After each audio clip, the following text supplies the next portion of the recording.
कैसे हो आप सब? आई होप आप सब बिल्कुल ठीक होंगे। ये आज की जो वीडियो है ये कोई भी साइलेंट व्लॉग नहीं है, ये एक ऑडियो व्लॉग है। इसमें मैं ये पिछली वीडियो का ही कंटिन्यूशन है। इसमें मैं आपसे शेयर करूँगी कि मैं वेजिस और फ्रूट्स को कैसे स्टोर करती हूँ, क्योंकि आज के टाइम में जहाँ हर चीज़ कॉस्टली है तो वेजिटेबल और फ्रूट्स को हमें अच्छी तरह से स्टोर करना आना चाहिए, सो दैट कि उनकी शेल्फ़ लाइफ थोड़ी सी बढ़ जाए, जिसके कारण हमारे पैसे की भी बर्बादी ना हो और हम अपनी चीज़ का भी पूरा फ़ायदा उठा सकें। ये सारी चीज़ें मैंने अपनी जो होम मेकिंग की 2.5 मतलब 2.5 साल की जो जर्नी है उससे सीखी है। अगर आपको ये वीडियो थोड़ी सी भी पसंद आती है तो प्लीज़ आप इसे लाइक करें। अगर आपको मुझे कुछ भी रिस्पॉन्ड करना है तो आप उसके लिए कमेंट करें। तो चलो शुरू करते हैं। तो सबसे पहले हम बात करते हैं टमाटोज़ की। तो ये आप देख सकते हैं, ये मेरा 1 वीक ओल्ड टमाटो है और आप देख सकते हैं ये बिल्कुल ही अच्छे हैं। तो मैं टमाटोज़ कैसे स्टोर करती हूँ, तो जब भी मैं टमाटर लाती हूँ, पहली बात तो मैं ज़्यादा टमाटर नहीं लाती हूँ, और जब टमाटर लाती हूँ तो इनके ऊपर ये जो ग्रीन स्टैम्प लगी होती है इन्हें मैं ज़रूर पहले उतार लेती हूँ, क्योंकि मैंने एक आर्टिकल में पढ़ा था कि हमें इसे रिमूव कर लेना चाहिए। उसके बाद मैं इन्हें अच्छी तरह से वॉश करके और ड्राई करके रखती हूँ, क्योंकि अगर आप टमाटर को अच्छी तरह से सुखा के नहीं रखेंगे तो वो आपके जल्दी गलने शुरू हो जाते हैं।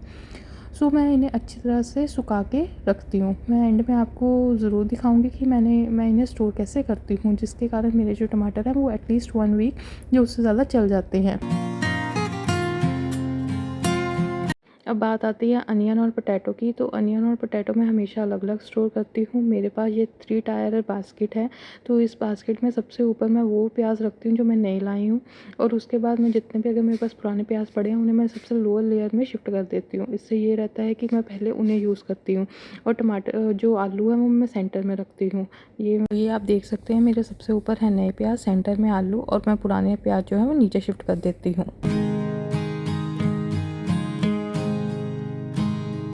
N apple a day keeps the doctor away, ये तो हमने सबने ही बचपन से ही सुनते आ रहे हैं। तो मैं जब भी एप्पल लाती हूँ तो मैं सबसे पहले उनके स्टिकर जो है वो रिमूव कर देती हूँ, क्योंकि गलती से ही कोई वो खा ना जाए। तो मैं पहले तो सारे एप्पल्स के जो स्टिकर्स है वो आराम से पहले वो रिमूव करती हूँ। उसके बाद मैं सारे एप्पल्स को वॉश कर देती हूँ। वॉश करने के बाद अगर उनमें कुछ भी मिट्टी या मड वगैरह लगी होती है वो अच्छी तरह से रिमूव हो जाता है। बाद में हमें एप्पल को भी अच्छी तरह से सुखाना ज़रूरी होता है। मैं एप्पल को फ्रिज में नहीं स्टोर करती, मैं एप्पल को यूजुअली बाहर स्टोर करती हूँ, और मुझे लगता है कि एप्पल बाहर ही ज़्यादा अच्छा रहता है। तो मैं एप्पल को फ्रिज में कभी भी स्टोर नहीं करती। अब आप देख सकते हैं मैंने टमाटर, एप्पल सब बाहर रख दिए हैं सूखने के लिए। और ये कीवी जो थी ये थोड़ी उस टाइम हार्ड थी, इसलिए मैंने इन्हें अभी के लिए बाहर रखा है। लेकिन जब ये थोड़ी राइप हो जाएंगी मैं इन्हें फ्रिज में स्टोर कर देती हूँ प्लास्टिक कंटेनर में। वो भी मैं आपको एंड में दिखाऊँगी कि मैं इन्हें कैसे स्टोर करती हूँ। और जो ये पेयर्स हैं ये मैं लास्ट वीक लाई थी, और अभी भी आप देख सकते हैं ये कितने फ्रेश हैं, और इन्हें मैं हमेशा ही रूम टेम्परेचर पर ही स्टोर करती हूँ।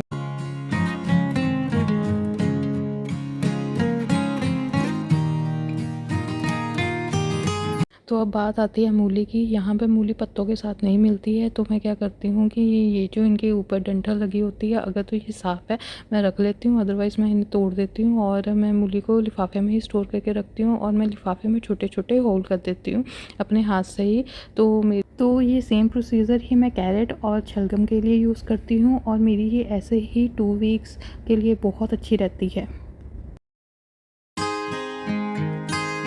अब बात आती है कोरिएंडर की। कोरिएंडर तो हर सब्ज़ी की जान होता है, ये तो हर सब्ज़ी में पड़ता ही पड़ता है। तो यहाँ पे मैं जब भी कोरिएंडर लाती हूँ मैं हमेशा एक ही गुच्छी लाती हूँ। तो यहाँ पे मैं कोरिएंडर का जो भी, अगर मैं पहले उसे चेक करती हूँ, अगर उसमें कुछ भी ख़राब लीव है या येलो लीव है उसकी छांटी पूरी अच्छी तरह से कर देती हूँ, और उसके बाद जो उसकी स्टेम है उसे अलग कर देती हूँ। लेकिन जो स्टेम होती है मैं उन्हें भी अच्छी तरह से पहले साफ़ कर, मतलब उन्हें बाद में साफ़ कर लेती हूँ, क्योंकि वो सेपरेटली दाल वगैरह में अच्छी लगती है। और उसके बाद मैंने ये कोरिएंडर का ही ये बॉक्स बनाया हुआ है, तो मैं इसमें पहले टिश्यू पेपर लगा के अपना कोरिएंडर जो है वो इसमें स्टोर करती हूँ, और इससे मेरा ये इतना कोरिएंडर 15 दिन तो आराम से अच्छी तरह से निकल जाता है। हाँ, बीच बीच में आपको एक बात है कि आप जितना मर्जी कर लें, बट फ्रिज में अगर सब्ज़ी पड़ी है तो उसे पानी तो लगेगा ही। तो बीच बीच में ये आपकी ही रिस्पॉन्सिबिलिटी बनती है कि आप अपनी सब्जियों को चेक करते रहें। अगर आपको लगता है कि वो टिश्यू पेपर गीले हो गए हैं या गल गए हैं तो आप उन्हें रिमूव करते रहें। अगर रेड कैरेट की बात करूँ तो यहाँ पे रेड कैरेट तो देखने भी मुश्किल है, यहाँ पे ये ईज़िली मिलती नहीं है। ये मैं लुलु से लाई हूँ और ये इसी टाइम लुलु में आती है। मुझे एक्चुअली कैरेट का गजेला नहीं बनाना है क्योंकि मेरे हस्बैंड नहीं खाते हैं। मुझे इसका अचार बनाना है, इसलिए मैं अभी इसे स्टोर नहीं कर रही हूँ। मैंने अचार 2-3 दिन में बना लेना है, इसलिए मैं इसे बाहर ही रख रही हूँ। और साथ में मैं ये शलगम भी लाई हूँ, सिर्फ 2 ही लाई हूँ और इसे भी मैं ऐसे ही स्टोर करती हूँ कि मैं इसके पॉलीथीन में ही छोटे-छोटे होल कर देती हूँ, जिससे ये बिल्कुल ठीक रहता है क्योंकि मुझे अचार में ये भी डालना है। और अगर बात करें अब गोभी की, तो मैं गोभी जब भी लाती हूँ तो मैं गोभी को छोटे-छोटे पीस में काट के, उसके फॉलेट काट के उसे सेपरेटली रख लेती हूँ। इससे ये होता है कि जब गोभी बनानी होती है तो टाइम बहुत कम लगता है, और अगर गोभी के ऊपर कुछ ब्लैक लगा हुआ है तो भी मैं उसे अच्छी तरह से साफ़ वगैरह करके रखती हूँ।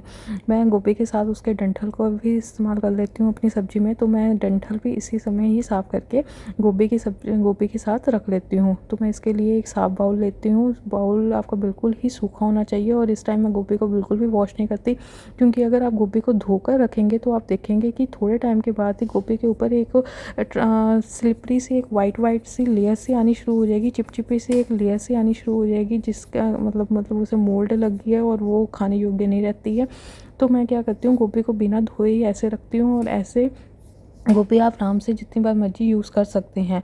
तो मैंने थोड़ी गोभी जो है वो सेपरेट रखी है, क्योंकि वो मुझे अचार में डालनी है, और बाकियों को मैं प्रिज़र्व कर रही हूँ अपने बाउल में। तो मैं अच्छी तरह से इसे डंठल को भी साफ़ करके इसे स्टोर करके रख दूँगी। जब भी मुझे यूज़ करना होता है तो मैं आराम से निकालती हूँ और तब इसे गर्म पानी से वॉश कर लेती हूँ। तो अब जब मुझे इसे स्टोर करना है तो मैं एक क्लिंग लैब की हेल्प से इसे स्टोर करती हूँ। अब मैंने गोभी और डंठल दोनों अच्छी तरह से साफ़ कर लिए हैं, तो अब मैं इसे क्लिंग लैब से अच्छी तरह से रैप कर दूँगी, जिससे ये मेरी आराम से फ्रेश रहती है। मैं इसे 2 वीक्स तक भी यूज़ कर सकती हूँ, बस पानी नहीं लगना चाहिए।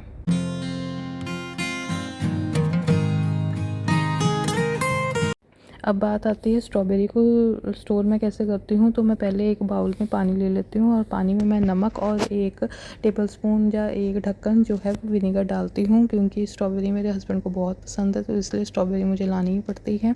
तो नमक और विनेगर वाले पानी में मैं स्ट्रॉबेरी को डिप करके रख देती हूँ, और ये ज़रूर इंश्योर करती हूँ कि इसके सारे पीस जो हैं वो ठीक ही हों। अगर कोई पीस ख़राब है तो उन्हें पहले यूज़ करती हूँ।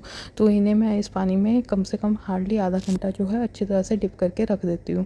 तो अगर आप ऐसा करेंगे कि आप देखेंगे कि अच्छी तरह से मतलब बहुत अच्छी तरह से आपकी जो है वो साफ़ हो जाती है। उसके बाद मैं इन्हें सेपरेटली एक बाउल में अलग कर लेती हूँ, और फिर साफ़ सुथरे पानी से मैं इन्हें एक बार और धो लेती हूँ। स्ट्रॉबेरी को अगर आप हाफ़ एन आवर पानी में रखेंगे तो आप देखेंगे कि कोई भी जो डस्ट पार्टिकल्स है वो आराम से ईज़िली इस पे से निकल जाते हैं। एक बार मैं इसे नॉर्मल टैप वाटर से वॉश करने के बाद सूखने के लिए रख देती हूँ। स्ट्रॉबेरी का सूखना बहुत ज़रूरी है, क्योंकि अगर ये थोड़ी सी भी गीली रह गई तो ये बहुत जल्दी ख़राब हो जाती है। इसलिए स्ट्रॉबेरी को हमने अच्छी तरह से सूखने के लिए रख देना है। और मैं नेक्स्ट काम जो ये करती हूँ कि मैं इसे खुला मतलब सूखने के लिए रखती हूँ, क्योंकि स्ट्रॉबेरी को एक दूसरे के ऊपर नहीं हमने रखना है, ये बहुत जल्दी ऐसे ख़राब होती है।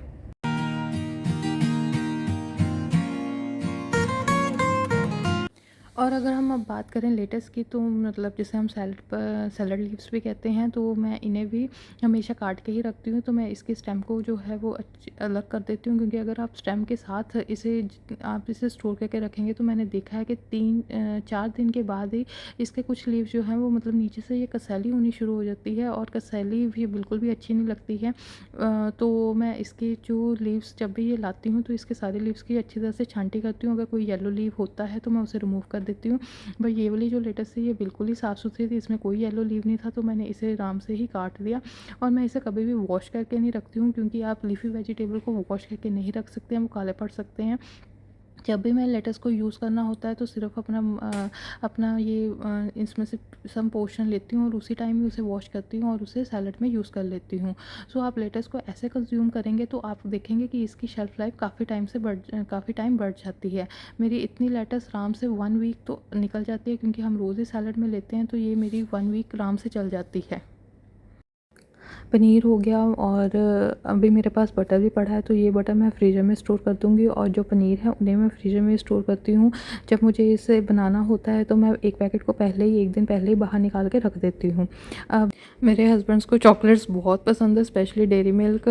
तो इस बार बहुत टाइम पहले ये मैं नेचर्स का बॉक्स लाए थे, तो अभी जब वो गए तो उन्हें ये डेयरी मिल्क के ओपन पैकेट मिल गए, ये कॉम्बो में थे, तो हमने ये ले लिया। और मुझे इस बॉक्स में इसे रखने में पता नहीं क्यों मुझे अच्छा लग रहा था कि मुझे इसे बॉक्स में रखना चाहिए, क्योंकि शेप वाइज भी इसकी जो साइज़ था वो उतना ही था, तो मैंने इसे बॉक्स में ही सजा के रखा है, जो मुझे काफ़ी सुंदर लग रहा है। तो अब मैंने अपने टमाटर, एप्पल, स्ट्रॉबेरी इन सबको ड्राई होने के लिए ओवरनाइट रख दिया है।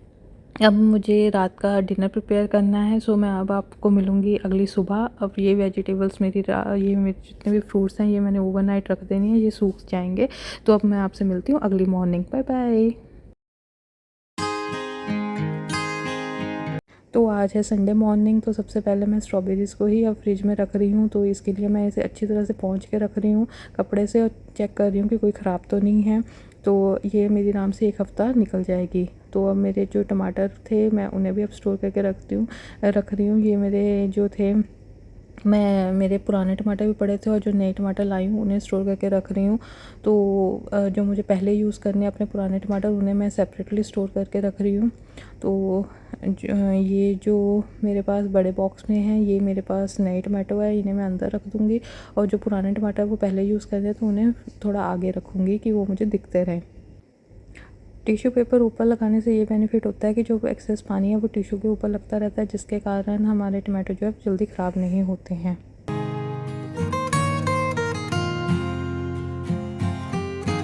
तो अगर चिली की बात करूँ तो चिली की मैं पहले डंठल उतार लेती हूँ, और उसके बाद इसे टिश्यू पेपर में ही स्टोर करती हूँ। और इसे स्टोर करने से पहले मैं इसे वॉश नहीं करती, जब मैं यूज़ करती हूँ मैं उसी टाइम ही सिर्फ वॉश करती हूँ। ये चिली मेरी 25 डेज़ पुरानी होगी, क्योंकि मैं चिली नहीं लाई थी, मुझे अचार बनाना था, उसी टाइम मैं काफ़ी ले आई थी, बट मैंने अचार नहीं बनाया, तो ये सारी को मैंने स्टोर किया हुआ अच्छी तरह से।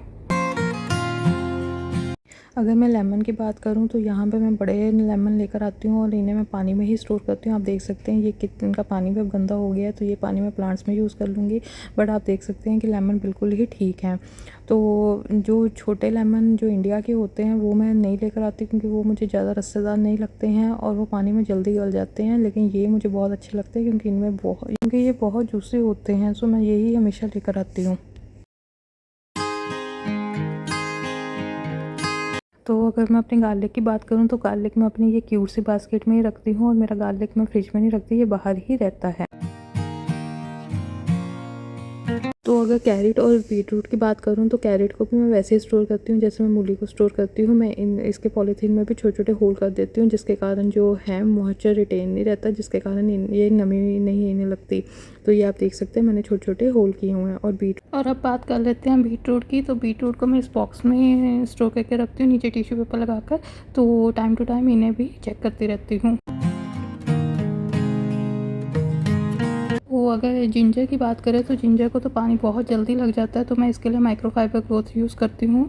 तो इसके ऊपर ही मैं जिंजर को रखती हूँ। तो आप देख सकते हैं मेरा जिंजर ड्राई रहता है। लेकिन फ्रिज में आप कोई भी सब्ज़ी रखें और आप जितना मर्जी कर लें, माइक्रोफाइबर क्लॉथ लगा लें या मसलिन क्लॉथ लगा लें, वहाँ पर वो थोड़ा बहुत गीला तो वो होगा ही। तो ये आपकी रिस्पॉन्सिबिलिटी भी है कि आप टाइम टू टाइम अपने वेजिटेबल्स को चेक करते रहे। जो भी वेजिटेबल आपके पास फ्रिज में पड़ी हैं आप उसे टाइम टू टाइम चेक करते रहे। आप उन्हें अच्छी तरह से सुखाकर फिर दोबारा से ही फ्रिज में दोबारा से उसे स्टोर करें, क्योंकि इससे उसकी शेल्फ़ लाइफ जो है वो बढ़ती रहती है। क्योंकि पानी जब तक सब्जियों को लगता रहेगा वो तो सब्ज़ी को ख़राब करेगा ही करेगा। तो ये आपके ऊपर भी है कि आप अपनी सब्जियों को अच्छी तरह से चेक करते रहे टाइम टू टाइम। तो मैं बीच बीच में जिंजर को भी चेक करती रहती हूँ, और जब मुझे लगता है कि ये गीला हो गया है तो मैं इसे पूरी अच्छी तरह से सुखाने के बाद फिर दोबारा से इसे ऐसे ही स्टोर कर लेती हूँ, जिससे ये भी मेरा काफ़ी देर लंबा चलता है। तो मैं इस बार भी जिंजर नहीं लाई थी, ये जिंजर भी मेरा पुराना ही है।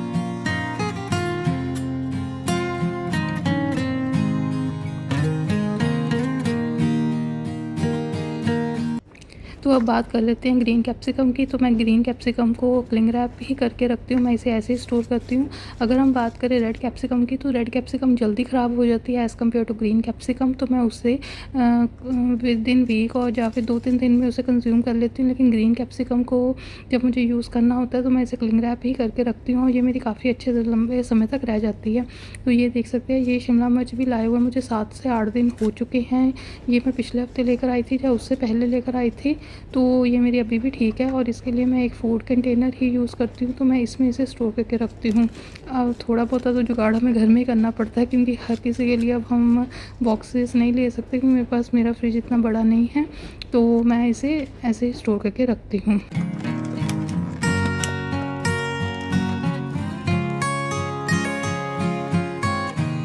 तो अगर कीवी की बात करें, तो आज कीवी को बाहर पड़े 3 दिन हो गए थे, तो अब ये कीवी जो है वो थोड़ी सॉफ्ट हो गई है। तो अब मैं इसे भी ऐसे ही स्टोर करके अंदर रख दूँगी।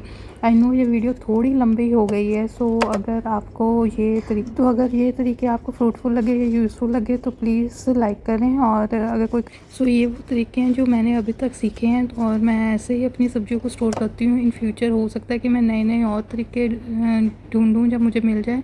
तो अगर आपको भी कोई मुझे सजेशन देना है तो आप ज़रूर मुझे कमेंट में बताएं। और अगर आपको वीडियो पसंद आई है तो आप इसे लाइक करें। हाँ, आप अपनी वेजिटेबल को उनकी शेल्फ़ लाइफ को बढ़ाने के लिए उन्हें ज़रूर टाइम टू टाइम चेक करते रहें। तो इसी बात पे आप भी अपना ध्यान रखें, मैं भी अपना ध्यान रखती हूँ। चलो ठीक है, बाय।